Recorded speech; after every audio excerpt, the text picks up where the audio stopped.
Oh, it's about that time of the year where everything is beautiful and seems so lit up, when people set their differences apart and just help each other out. It's also almost that time of the year when everyone is very worried about having someone special to spend their time with and be happy together. And I absolutely hate it.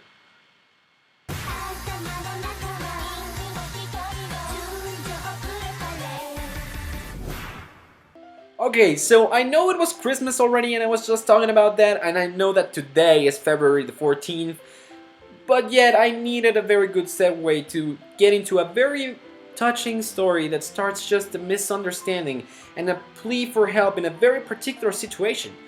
Two people that don't get along well with each other are in love with the other one's best friend, and so they ask each other for help.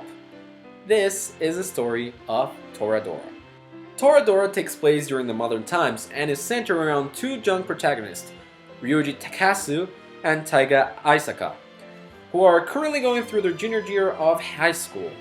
As I mentioned before, Ryuji is in love with Taiga's best friend, Minori Kushiera, and Taiga is in love with Ryuji's best friend, Yusaku Kitamura.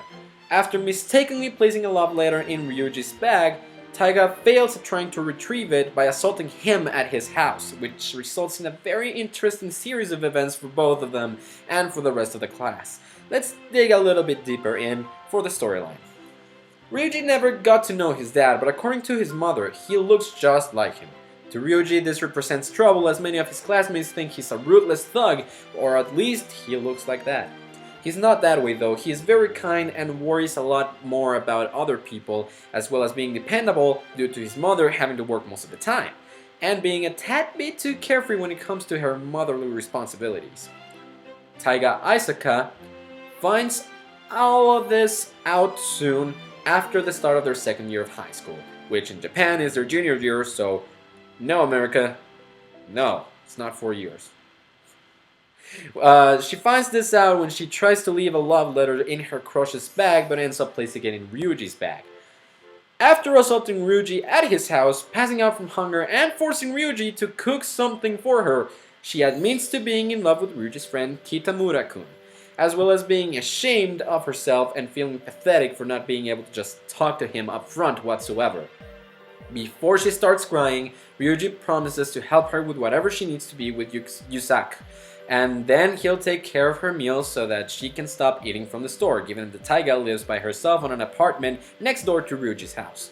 This is also the point in time at which Ryuji tries to make Taiga feel better by showing him his collection of poems, mixtapes, and thoughts dedicated to Minorin, Taiga's best friend. And so their relationship unfolds, starting out as a very abusive, one-sided friendship, but turning into something very different as time goes on and they draw near Christmas time. So there are many different twists that unfold around the two of them and the very different kicks they hang around at school.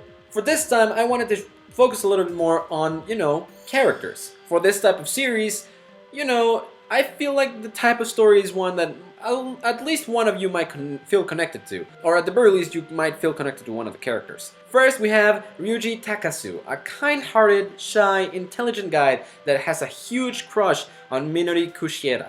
He's a very dependable and mature guy for his age, as well as having amazing culinary skills. Also sewing and cleaning, though his cleaning is actually kind of an obsession.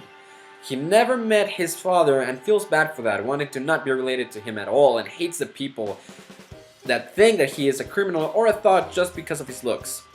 He always listens to what his mother has to say and loves to take care of his pet parrot, Inko-chan. Then we have the pocket tiger herself, Taiga Aisaka. A tough, small, smart, and independent girl that feels shoved away by her parents after their divorce, so she decides to live on her own and cut ties to the entirety of her family. Her best friend Minorin is her biggest support up until her incident with Ryuji. She developed a crush on Kitamura after rejecting him the previous school year and becomes completely unable to correctly speak or act when she's near him or knows he's watching her. She yearns for a feeling of belonging and concentrates greatly on two different types of things, the ones concerning Kitamura and the ones concerning Minori. Then we get to the secondary characters with Minori Kushiera, A hardworking, playful, cheery, sporty, pink-haired softball team captain that loves horror stories and enjoys sci-fi scenarios. I would fall in love with a character, like, not a character, but a person like her. If it was not just a character, I would fall in love for someone like her. Like, for real. She's Ryuji's son, as she often sees something good where other people seem to see bad things. Internally conflicted, Minoring is always trying to do what she thinks best for her best friend Taiga, and even at the cost of her own happiness, and you'll see that during the series. She's so conflicted that she outright calls herself a liar and a fraud! This because she made a promise to herself of not crying anymore and just working hard, very, very hard, so that she could become a pro softball player. Then we have Yusaku Kitamura, the vice president of the school council. A very busy, intelligent, dependable, and outgoing guy. He gets along well with most of the students in his class, alongside with others from different school years. He was shut down by Taiga the previous year after developing a crush on her, and this in turn makes him join student council and start developing a crush for the different person, the president of the student council. He really is just looking for a great experience during his high school years and wants to make the most out of them. One of Ryuji's only friends, he is at one point called the patron for all the heartbroken people and starts helping people out with their wishes concerning love. Then we have Ami Kawashima, a teenage model that changes schools to Taiga and Ryuji's because of a stalker. She gets introduced to the crew by Kitamura as they are childhood friends, and is shown to have a terrible attitude, but commonly uses a facade to make friends and grab everybody's attention. Though mature on the outside, she has a very childish curiosity, meddling in other people's affairs directly and trying to build a mysterious atmosphere around herself. She seems to be interested in Ryuji, though seeing through her facade, he usually doesn't fall for her tricks.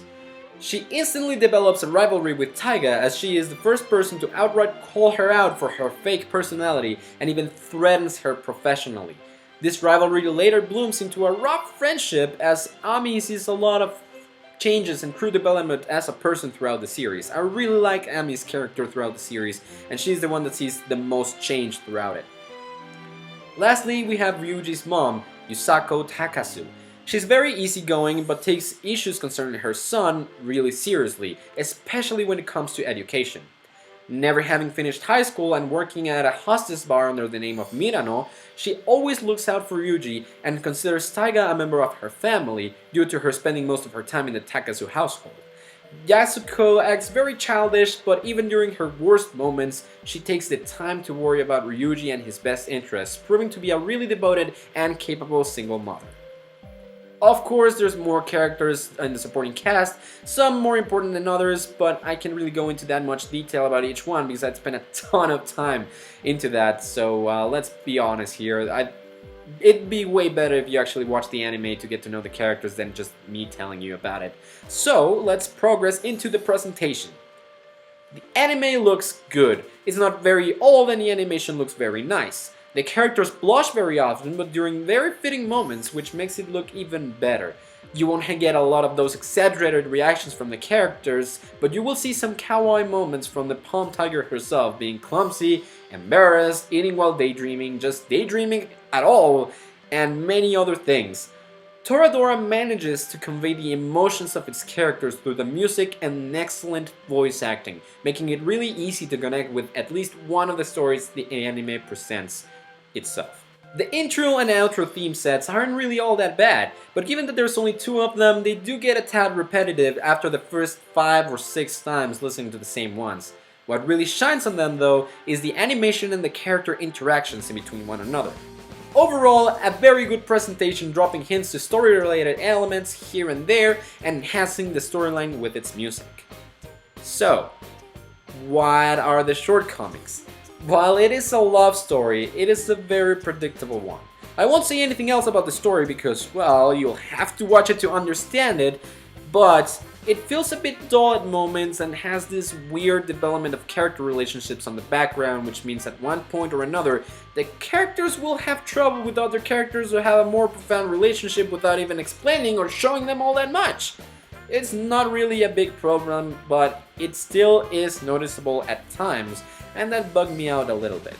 However, Toradora is a great anime, even if it is very predictable. Very funny, and some of the later parts can get a bit serious, which makes for a great, even if predictable, love story for people around 17 years old. The characters develop nicely, and they do explain a lot from each of the characters' perspectives, so you'll barely ever be left wondering who does what and why. Paired up with really nice animation, cute moments, and incredibly detailed characters, I'd give Toradora an 8.5 out of 10. So I really recommend watching this one if you like romantic comedies, or just because of the time of the year, you know, it's Valentine's Day. So it will warm your heart even as the festivities start to fade behind us, even after Valentine's Day.